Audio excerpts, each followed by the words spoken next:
In this video, I'm going to show you how to reset the service reminder on a Jeep. Here we have a 2016 Jeep Renegade. So for this, we're going to use the YOUCANIC scanner. So on the scanner, what you're going to do is you're going to go to maintenance and then scroll down until you see all reset, and then select Jeep right there and do smart VIN. You do manual selection if the VIN doesn't pick up your model. You know what? Here we're working a Jeep Renegade. So it picked up the model. Press OK. So next, what you want to do is you turn on the ignition, press it twice without pressing the brake pedal, and then reset enhance oil change indicator.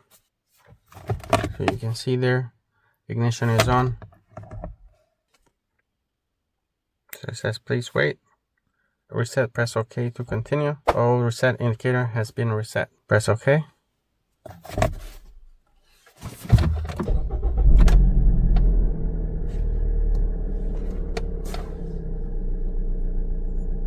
And oil reset warning is off. We have a few lights on, but the oil reset is done. The thing to keep in mind is on Jeeps up to about 2018, then these models have what's called a security gateway module that prevents you from sending in a commands back like we just did here, where we say, hey, clear this light or clear the codes or reset the lights. The security gateway module will prevent your tool from sending commands back. There's two common ways to be able to still reset it. You could register your tool without authentication with Jeep, and they will pay them a yearly fee so that you can maintain your own car or be able to reset your codes and do things like this. Or with YOUCANIC, we actually use what's called a 12+8 adapter. It's called a FCA 12+8 adapter. You basically unplug that. You find that module where it's on the car, plug it, and then you plug in. It creates a new OBD2 port and you connect right there. We have videos on how to do that, but that's how you do that.